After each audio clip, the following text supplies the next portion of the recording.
The sound, video, everything works. And welcome back to Build Propulsion Lab at UberConf 2023. Our first Build Propulsion Lab ever.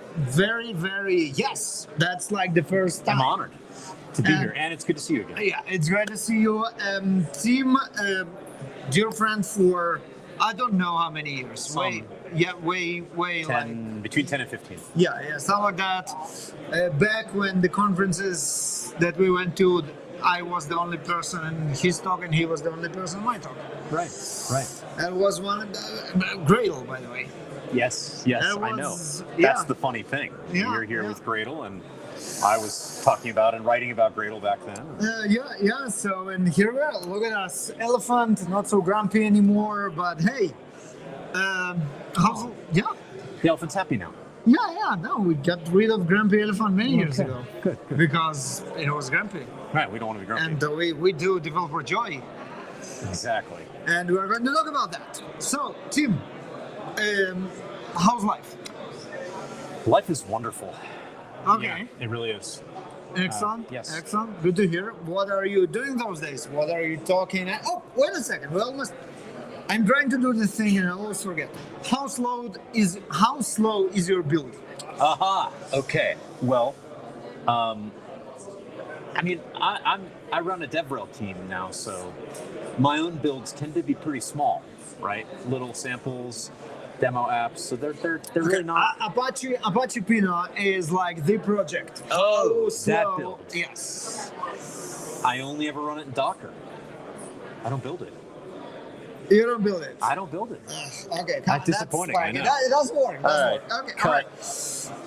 Okay, we won't ask that. Yeah, no, but what are you up to those days? There you go. Okay. I'm still in the world of data infrastructure. I am running the developer relations team at a company called Startree. We make a hosted, fully managed cloud service based on Apache Pinot. What's Apache Pinot? Lots of words that I need more explanation. What is the infrastructure you're talking about, and what is Apache Pinot? Got it. So that's the same thing. Apache Pinot is a database. It's an analytics database. It's a real-time analytics database. So what is a real-time? What? It's a database. It's a database. I can put my real-time analytics in any database. You can write things to pretty much any database. There aren't very many read-only databases. So let's, in the world of general-purpose databases, they all receive writes. So there's databases optimized for transactions and databases optimized for analytics, right? Transactional databases tend to be interested in reading or writing one thing, right? Analytics databases tend to be optimized for scanning over a large number of things and aggregating. So you're kind of one or the other. I mean, you can be both, but you can't be optimized for both. So it's number one, it's optimized as an analytics database, which again, there's 1,000 of those, so who cares? They are? Yeah, I mean, they're all over the place. And then, like, what are you trying to be Snowflake? I mean, that's when I first encountered Startree. I'm like, who wants to try to be the next Snowflake? That's dumb. Okay, that's not what it is. Exactly. So what are you doing there if not becoming the next Snowflake? Well, so given that there's all this Kafka in the world, okay, and more and more systems are being built in an event-driven way, more and more like consumer expectations, business requirements are coming at us where we're having to build things that respond in real time. You don't run a batch job overnight. You don't wait 5 minutes. You do it now. So, all right. Given that and that the world is a place filled with Kafka, we need a way of asking questions and getting insights into what has happened in our event logs and our Kafka topics. That's what Pinot does. So it's built to ingest from Kafka or other streaming sources and then deliver. It's, again, optimized as an analytics database, so deliver analytics queries with massively concurrent workloads at very low latency. So in the world of analytics databases, which again, there are lots of them, and who wants to do the dreary work of sorting through that big mess, right? If you think about, there are maybe 3 ways we might divide up that space. You could think of concurrency, latency, and freshness. old school ETL when we were younger men. Yeah. Freshness next day. Yeah. Yep. That's not how we live Fresh anymore. enough, but not anymore. Oh, it was fresh enough back then. It was revolutionary. exactly. We need like minutes. Yeah. You know, seconds. Yeah. Really, Yeah. seconds of freshness. Concurrency. Think of just a dashboard. You build a dashboard with Spark or Snowflake or something behind it. 10, 15 people are going to look at that? No. No big deal. Yeah. Well, if you're Uber Eats or DoorDash or LinkedIn or one of these things, something like this, you could have tens, hundreds of thousands of people using the app, issuing queries. So the pivot, and I just kind of snuck this in here, is that the results aren't going to a dashboard. They're not just for some internal decision maker to look at. They're analytics results going to the user. Right. So when I say real time, this is a little bit imprecise, but what I really mean is analytics that are powering features and applications. Okay. That's a real thing. So like meal delivery, you want to know average delivery time for that smash burger. Right. Well, that's a real-time analytics query. Right. And there could be tens of thousands of people asking that question of the same database. Okay. That's and the difference. Final thing, latency. The answers have to come back in under 100 milliseconds for it to be, fresh in a UI. Yeah. And those three requirements, people just haven't been building analytics databases to do that. That's a separate set of trade-offs, separate set of engineering constraints. So that makes sense. That's why there's Pinot. All right, and it sounded for a second when you told me that it's like a way to look at Kafka and get the information like a Kafka feature. Right, but that's historically, it grew up at LinkedIn. A few years after they built Kafka, they're like, oh great, now we need a database for this. There is this other way of looking at it. So on the one hand, it's, analytics need to be delivered to users as a feature. Now, you're taking the information inside the organization, packaging it as a part of the user experience, and now making it a thing I interact with. So that whole trend means I need a thing like Pinot. But just the existence of Kafka, if you think about it, if all my data is in topics, it's very difficult to ask a topic a question. That's why I'm asking. If it's different to ask topic a question, why it's not a feature of the topic for us to be able to ask a question? Okay, got it. And the answer there is, it's a whole separate engineering discipline. I mean, Kafka's really good at being a distributed log. Brokers are very dumb, right? Actual Kafka brokers, and that's good. That's a very disciplined design decision made over and over again over years. Performance. Exactly. Make this thing very stupid and build up functionality around it. Push functionality into applications. So the broker is trying to be a broker. It's not trying to be a database. To be a database is just a whole separate thing. Right. And so, could you weld the two together? Yeah, but I don't think that's a good idea. That makes sense. Let one be good at one and the other be good at the other. And then Star3 basically provides it hosted. So Star3.cloud, and you don't. It's a distributed database. Nobody wants to run a distributed database. No, miserable, terrible life choice. Yeah. You'd rather we do that. Yep. Yeah, that makes sense. All right, and then obviously, consumers are applications that need this information. Yes.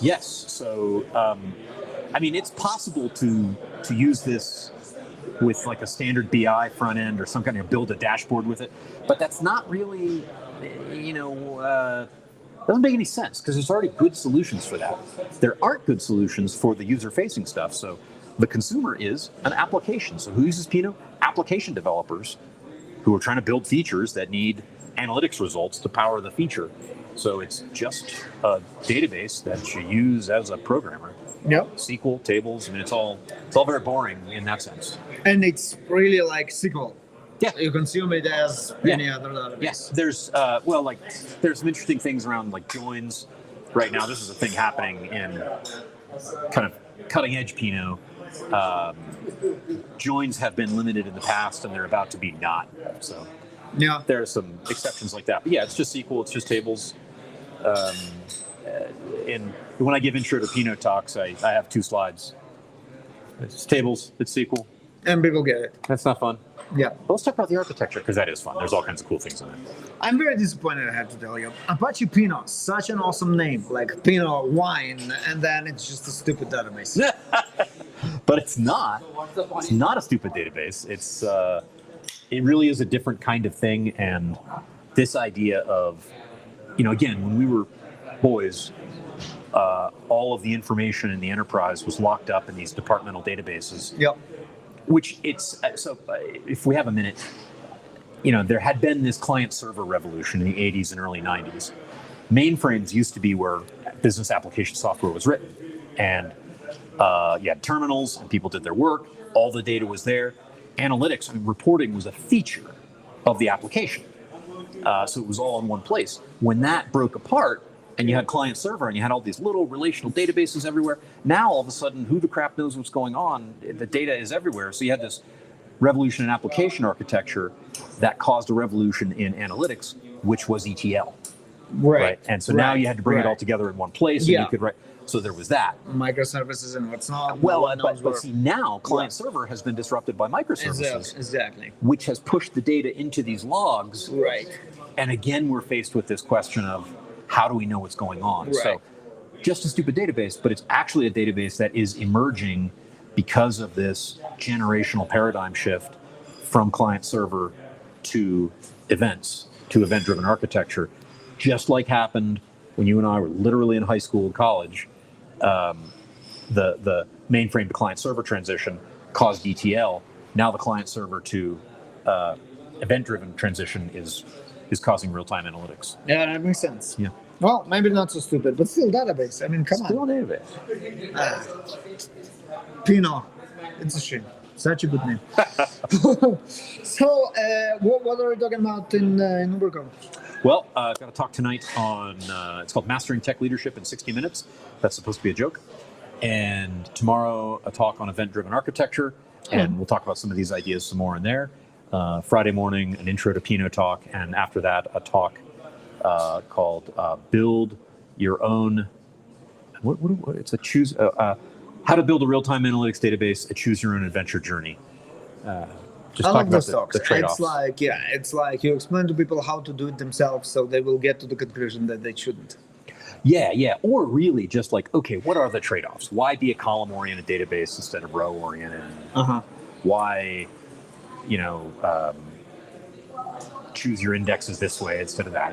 It's just like a design decisions in databases space. Using the typeface from the Choose Your Own Adventure books from the 80s. Oh, very nice. Of course. That should be lovely. All right. We need to tie it somehow to developer productivity engineering. I have no idea why. How. We spoke about stuff that is, I guess, the underline is the developer joy. Yes. And basically using the right tools for the job. Yes, right? and not trying to either build something that you shouldn't build. Like, is your job to create infrastructure? Probably not, but we get sucked into it, right? What does Admiral Akbar say? It's a trap. And we get sucked into that. So you need to focus on the thing that you do that delivers value and a joyful application of the tools that you have, and not trying to retrofit, say, Postgres and key value server, caching, serving layer, and all this kind of crap that you have to maintain to do real-time analytics when there's tools that just do it right, and you'll have a better time. So here we go. Use the right tools for the job. Be the most effective you can be. And this is the developer joy. There we are. Thank you very much. It was a pleasure as usual. And see you next episode of Build Propulsion Lab.